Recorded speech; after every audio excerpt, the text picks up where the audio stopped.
Clear Blue Tomorrows is a story which takes place in the future. The entire population is under a de facto dictatorship because of cerebral implants invented by one F.G. Wilson. Nolan Ska, an engineer, manages to travel back in time with the intention of changing history by encouraging Wilson's first career, a novelist. But the man who will eventually become a seemingly immortal despot turns out to be a poor writer, and it will be up to Nolan to use his memories to be his ghostwriter. Originally published in 2014, and published now in English by CINEBOOK in 2016. This is Clear Blue Tomorrows, and here are my thoughts. Hello YouTube, it's the Frog Queen here. And as you can see, I am still sick. I think I've actually gotten more sick. So you won't be seeing a whole lot of me during this review. Instead, I'll show you some lovely comic book art. Because I just couldn't be bothered to put on makeup in an attempt to look less ill. So I was just like, hey, I'll do this little intro next to this window with this very, washed out odd lighting situation, and that'll be that. Also decided I would film on the other side of my bar table, so you can see the other comics, because the other side of my bar table has my one of my comic book cases of trades and manga and stuff, but it's quite far behind, so you can't actually see it or anything. But I thought I'd just turn around to the other side. There's a couple other options for filming I have in the future. This is what I'm going with for now. Anyways, let's get to the review. So, surprisingly enough, this particular book was actually created by the same duo who brought us the book Alone that I just reviewed yesterday. If you haven't checked that out, please go back to the channel and click on the previous upload to this. So that was Fabian Vellman as the author and Bruno Gazzotti, who was the artist. And then we have a contributor, Ralph Meyer, as contributor. I'm not sure what exactly he's done, but he just calls him contributor. Maybe he helped write the story. I don't know. But you can check out the description below. I'll try and put a link for that video review in this one. So what's interesting to me is how different the artwork looks between the two books. For this one, the artwork just looked so much more mature, and I can only guess that it's due to the subject matter. I can really appreciate the artwork in Clear Blue Tomorrows so much more than in Alone. It's still cartoony, but a little grown up and has with the less exaggerated facial features. And so by less exaggerated facial features, I mean like the eyes and mouths are less pronounced. It's less like you're watching a Saturday morning cartoon for children. And so I immediately liked the artwork a lot more in Clear Blue Tomorrows than Alone the Vanishing. I was actually just so damn impressed with this book. It's such a unique concept. I can honestly say that I can't think of a single thing that I've read that is anything like this book. I really like the concepts in the book itself. So the way that the book is written is that there are little short stories in between the main overall plot. So the plot with the ghostwriter, and then it'll talk about his struggle dealing with Wilson, and then it will cut to another chapter which will be kind of like a mini story with a different focus, new characters kind of thing.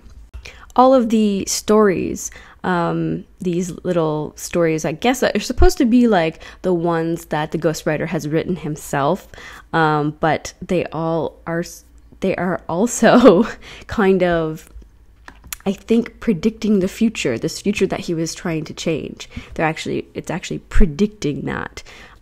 Which, kind of makes you go back and think, oh, well, you can't change the future, because no matter what you do, even if you go back in time, it's still the same outcome. That's what was supposed to happen anyway. Blah blah blah.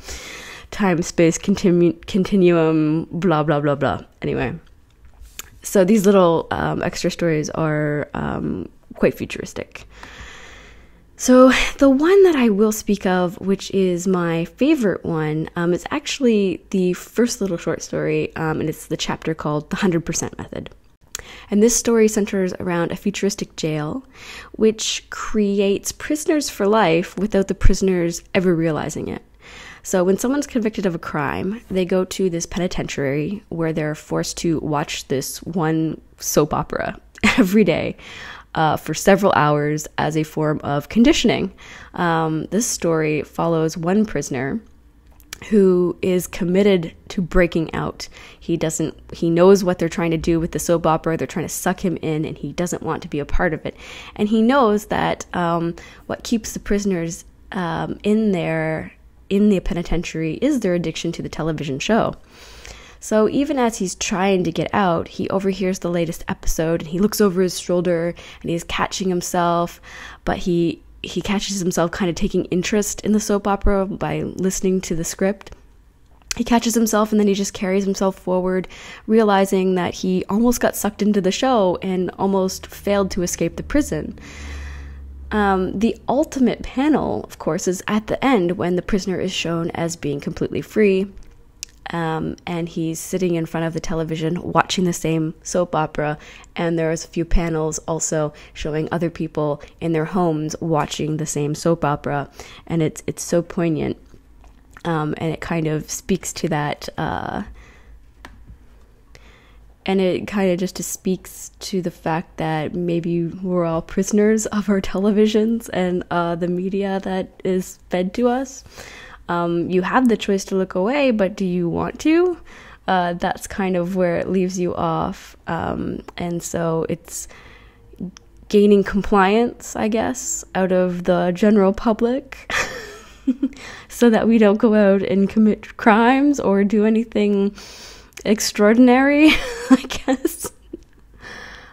It's pretty heavy. It's really, really, really heavy. I loved it. So while I was reading this, there was some familiarity, like a feeling of being like, this reminds me of something else. And I couldn't put my finger on it at all. I couldn't really understand where I was getting this. I was like, I know I've never read anything by this author before. I'm sure of it. Besides Alone, of course. And then I realized, I know I have read this author somewhere before. He actually wrote one of my favorite books of, I think it was 2015 it came out, but Beautiful Darkness, with Kara-Soaked, which I don't think I'm saying that correctly, but it's a very difficult word to say. I think they're German or French. No, they're French. Sorry, my bad. Anyway, it's probably one of the most beautiful books. Basically, every book that the Kara-Soaked team actually do together is freaking gorgeous. And I mean, I got addicted to them after they did their first little run called Miss Don't Touch Me. But anyways, this is a whole other topic.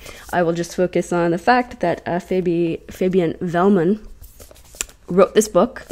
And that makes sense now that I've read Alone and Clear Blue Tomorrows, because he is kind of twisted and poignant, and may have realized that I've really found one of my favorite new writers, I think, at this point. So thank you, CINEBOOKs, for making me make that connection in my head. I hadn't realized who this guy was, even though he wrote one of my favorite books of like 2015. So anyway, I definitely recommend you check out Clear Blue Tomorrows. It's an amazing read. All the little side plot, side stories in there are fantastic, and equally as mind-blowing as the 100% Method. And I do apologize that my voice is scratchy, that I'm not at my 100% right now, but hopefully that will change. I also will have a few new interviews up over the coming weeks. I have one set up for today, that I'm supposed to do. So hopefully that still happens and I don't sound quite so much like death. That'd be helpful. Anyway, maybe I'll try and clean myself up for that one. Anyway, so as always, until next time, read something good. Read Clear Blue Tomorrows. Bye.